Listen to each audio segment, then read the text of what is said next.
Triple vainqueur de la solitaire du Figaro qui est avec nous. Je pense que la plus belle des choses pour accueillir les marins, c'est...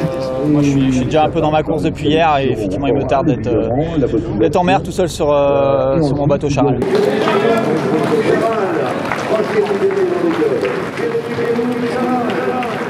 C'est parti pour cette 50e solitaire Urgo Le Figaro. Un plateau exceptionnel, Michel Desjoyaux, Yann Eliès et Jérémy Bayou sont fidèles au rendez-vous. Regardez cette belle image, quelle est belle. Jérémy Bayou à droite et Yann Eliès. Prenons le taureau par les cornes, c'est un certain Jérémy Bayou qui lui aussi va passer cette web direction donc Kinsale où sera jugée l'arrivée de la première étape. C'est comme ça fait partie de notre sport, ça fait partie de la solitaire Urgo Le Figaro. On ne sera pas présent au classement général, mais il faut jouer les étapes et prendre du plaisir.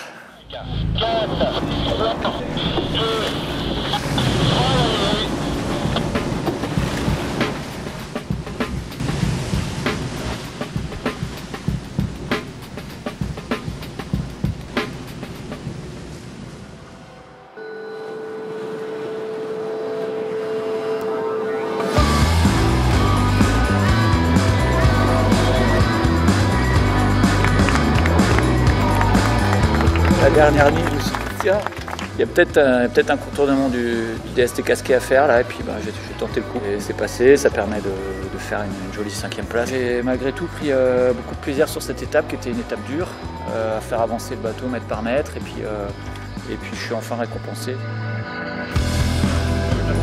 Et pour la première fois, ravi de ton Charal. Jérémy Bayou, merci de le saluer s'il vous plaît. Passionné par le public de Rostov pour qu'il est ici.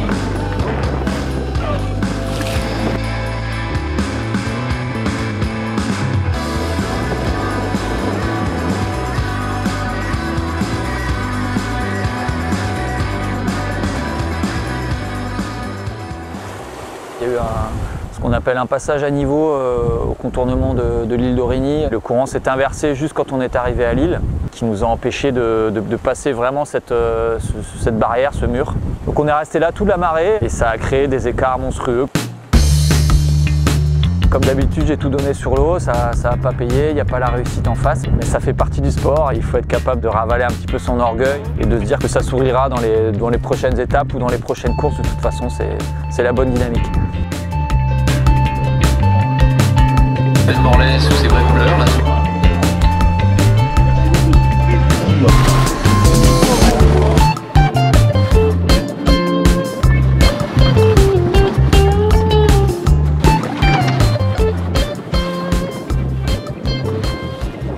Ce sont les très mauvais moments qui te permettent de mettre un petit peu de relief sur les bons aussi.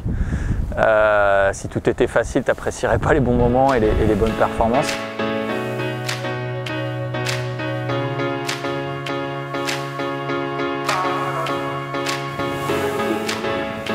Je suis plutôt content de cette étape-là parce que j'ai réussi à être en tête à certains classements, à faire des bonnes options et puis quand j'en ai fait des mauvaises, à revenir aussi malgré tout. De refaire du solitaire là, ça me fait du bien et ça va me faire du bien en vue de la Jacques Vabre qui arrive et surtout du Vendée Globe l'année prochaine. Ça me booste pour la suite donc c'est vraiment ce que j'étais venu chercher.